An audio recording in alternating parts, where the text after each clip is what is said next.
Hi hello வணக்கம். இப்போ நான் உங்களுக்கு என்ன செய்து காட்ட போகிறேன்னா ஒரு பனங்காய் பலகாரம். அதாவது நான் ஊரில் இருந்து இந்த பனங்காய் பானி வலிச்சு கொண்டு வந்து டீப் ஃப்ரிஷரில் வச்சு இப்போ நான் இதை எடுத்து செய்ய போகிறேன். இது வந்து ஒரு பனங்காயில் வலித்த பானி. இது இப்போ வெள்ளமா எடுத்து வச்சிருக்கிறேன் 250 கிராம்.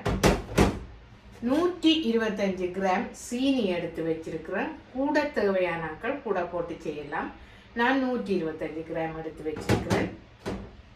பேக்கிங் பவுடர் எடுத்து வச்சிருக்கிறேன். இதில் ஒரு அரை டீஸ்பூன் போட போகிறேன். ஒரு பிஞ்சு உப்பும் போட போகிறேன். இதை எப்படி செய்யலாம்னு பார்ப்போம். வாங்க வீடியோக்குள்ளே போகலாம்.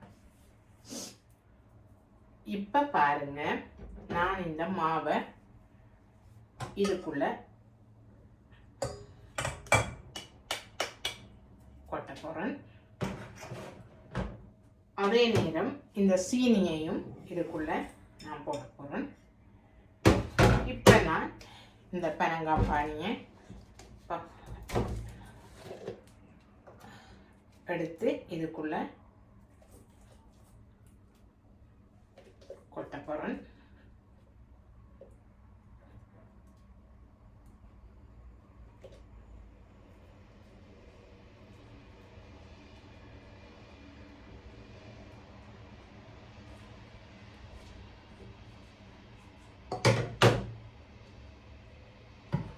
கொட்டிட்டு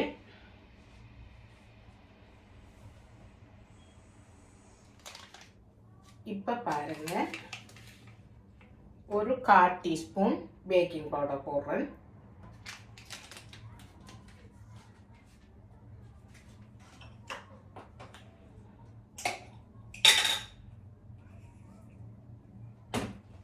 அதே நேரம் ஒரு பிஞ்ச் உப்பு போடுறேன். என்னடா இந்த இனிப்பை வடிவா தூக்கி கொடுக்கும், அதனால ஒரு பிஞ்ச் உப்பு போடுறேன்.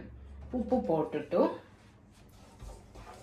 இதை கிண்ட போறேன். நான் தண்ணி விடல, இந்த பானிலேயே இது வடிவா குழஞ்சி வரும்.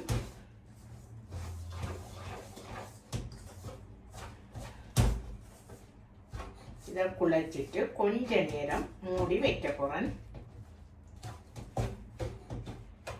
இதுக்கு தண்ணி தேவையில்லை.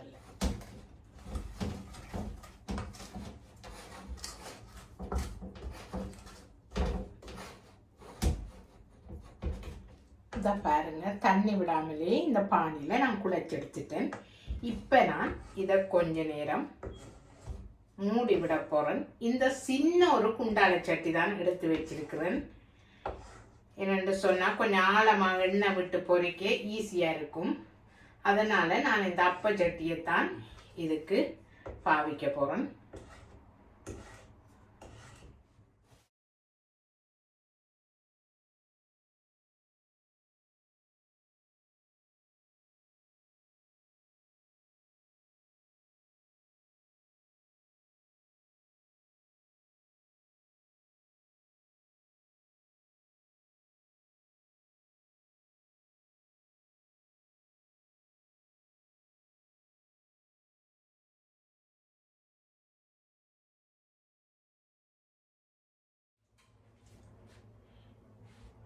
இப்போ பாருங்க, எண்ணெய் சூடாயிட்டுது. இப்போ நான் இந்த இது குழச்சி வச்சு 1 மணி நேரத்துக்கு கூட ஆயிட்டுது. இப்போ நான் இதை சுட்டெடுக்க போகிறேன். இப்படி ஒரு கரண்டி எடுத்து வச்சுட்டு இதை இப்படியே கிள்ளி கிள்ளி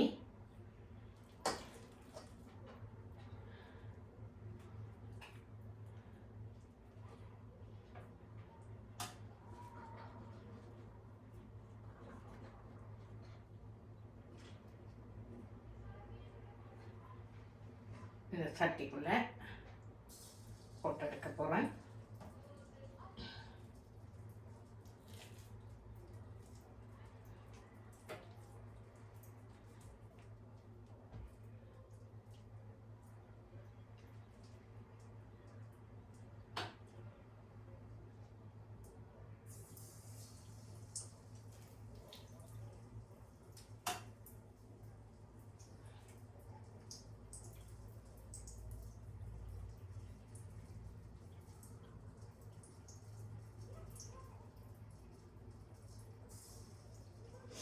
அப்படியே எல்லாத்தையும் செய்து இப்போ பாருங்க,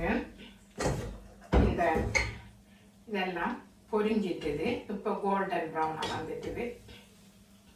இப்போ நான் இறக்கி எடுக்க போகிறேன்.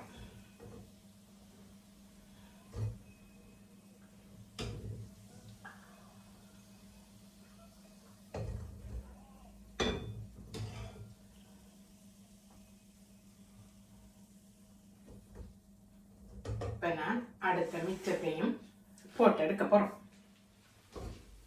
இந்த பாருங்க, இப்போ எல்லாத்தையுமே நான் இறக்கி எடுக்க போகிறேன்.